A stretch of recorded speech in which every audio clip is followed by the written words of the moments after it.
बिस्मिल्लाहिर्रहमानिर्रहीम। 9th class biology का हम पढ़ रहे हैं चैप्टर नंबर 3 बायोडाइवर्सिटी। बायोडाइवर्सिटी के अंदर ना हमने इससे पहले बहुत कुछ पढ़ा है क्लासिफिकेशन के बारे में। अब हम इसका जो सा यानी कि बेसिक इसकी हिस्ट्री है कि क्लासिफिकेशन कैसे स्टार्ट हुई और इसको सबसे पहले एनिमल्स या प्लांट्स को किन ग्रुप्स में डिवाइड किया गया।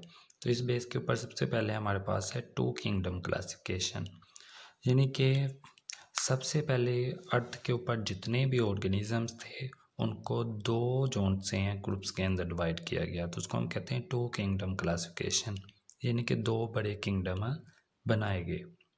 अब उसमें जो सा एक किंगडम था हमारे पास उसको हम कहते हैं किंगडम प्लांटी और दूसरा हमारे पास किंगडम एनिमलिया। अब कहते हैं कि किंगडम प्लांटी और किंगडम एनिमलिया किस बेस के ऊपर बनाए थे, ठीक है ना। यानी कि अब किंगडम हम अगर इसको कह रहे हैं प्लांट, तो इसको प्लांट हम क्यों कह रहे हैं, तो कहता था ये होती हैं ऑटोट्रॉफ्स। ऑटो कहते हैं सिंपली हम कहते हैं ऑटोमेटिक, यानी कि खुद ब खुद जो अपना काम जो उनसे हम वो खुद कर लेते हैं। ट्रॉफ जो से ट्रॉफिक से निकला हुआ लेवल्स हैं, ठीक है ना। ऑर्गेनिज्म ऐसे ऑर्गेनिज्म जो अपनी खुराक खुद तैयार कर सकते हैं उनको हम कहते हैं ऑटोट्रॉफ्स, ठीक हो गया। तो उसमें कौन कौन से आते हैं, उसमें है बैक्टीरिया, फंजाई एंड एल्गी और तमाम प्लांट्स, ठीक है ना। तो ये जितने भी ऑर्गेनिज्म हैं ये अपनी खुराक को तैयार कर लेते हैं, तो इनको हम कहते हैं ये क्या हैं, ऑटोट्रॉफ्स हैं। और ये किस किंगडम में आते हैं, किंगडम प्लांटी में। अब जो सा दूसरा किंगडम है वो है किंगडम एनिमलिया। किंगडम एनिमलिया के अंदर जो से वो आते हैं हेट्रोट्रॉफ्स, ठीक है ना, ये हेट्रोट्रॉफ्स है। तो हेट्रोट्रॉफ्स में कैसे ऑर्गेनिज्म आएंगे, जो अपनी खुराक खुद तैयार नहीं कर पाते बल्कि वो डिपेंड करते हैं किन के ऊपर, ऑटोट्रॉफ्स के ऊपर, ठीक हो गया ना। जैसे कि एनिमल हैं तो अपनी खुराक के लिए वो डिपेंड करते हैं प्लांट्स के ऊपर, ठीक हो गया ना। तो ऐसे ऑर्गेनिज्म जो अपनी खुराक खुद तैयार कर लेते हैं वो आते हैं किंगडम प्लांटी के अंदर, और ऐसे ऑर्गेनिज्म जो अपनी खुराक खुद तैयार नहीं करते वो आते हैं किंगडम एनिमलिया के अंदर। उसके बाद कहते हैं कि इस जोन से 2 किंगडम क्लासिफिकेशन इसके बहुत से ड्रॉबैक्स हैं। ड्रॉबैक्स यानी कि इसको बहुत सारे साइंटिस्ट हैं जो इसको नहीं मानते। तो इसका सबसे पहला उसने कहा 2 हिस्सों में हम डिवाइड करते हैं, इसके 2 ड्रॉबैक्स हैं। पहला है कि एक ऑर्गेनिज्म है जो कि है यूग्लिना, जो है ना। तो अब यूग्लिना के अंदर दोनों करेक्टरिस्टिक्स पाई जाती हैं, जो है ना। ये अपनी खुराक जो उनसे खुद तैयार कर भी लेता है और खुद तैयार नहीं भी करता, ठीक है। और इसके अंदर सेल वॉल नहीं होती, ठीक है। सबसे पहले कहता है प्रेजेंस ऑफ क्लोरोफिल, ठीक है ना। क्लोरोफिल होता है बेसिकली ये पिगमेंट है जो कि ग्रीन कलर का होता है, ये पाया जाता है किसमें, प्लांट्स में। तो कहते हैं ये तो इसकी खसूसियत किस तरह की है, पौधों की तरह की। तो इसका मतलब इसको किस में होना चाहिए, किंगडम प्लांटी के अंदर, ठीक होगा। दूसरा कहते हैं इसमें लैक ऑफ सेल वॉल, इसमें सेल वॉल नहीं होती। और प्लांट्स के जितने भी सेल आप पढ़ेंगे उन हर एक के सेल के इर्द गिर्द सेल वॉल होती है, लेकिन एनिमल के जो से सेल हैं उनके इर्द गिर्द सेल वॉल नहीं होती। अब इसका मतलब है कि इसमें सेल वॉल नहीं है तो एनिमल के सेल में भी सेल वॉल नहीं होती। तो ये इसकी खसूसियत किसकी तरह की हुई, एनिमल्स की तरह। अब इस ऑर्गेनिज्म के अंदर दोनों खसूसियात पाई जाती हैं, एनिमल्स की तरह की भी और प्लांट्स की तरह की भी। तो इसको वो किसी भी किंगडम के अंदर रख नहीं थे सके। तो ये इसका पहला ड्रॉबैक था।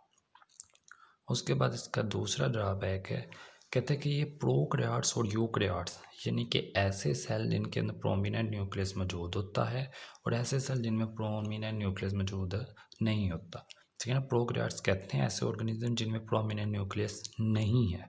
तो कहते हैं इन दोनों के दरमियान में भी ये फ़र्क नहीं था कर सका, तो इसलिए 2 किंगडम क्लासिफिकेशन को अब नहीं माना जाता। तो इसके बाद 3 किंगडम क्लासिफिकेशन है।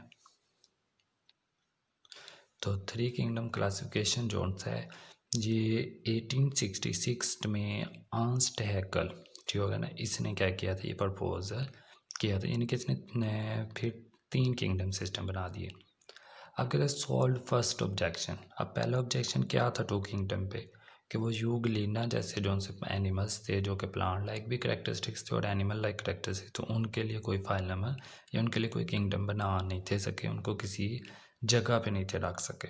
तो अर्नस्ट हैक्कल ने जो सा वो बनाया था किंगडम प्रोटिस्टा जो है ना।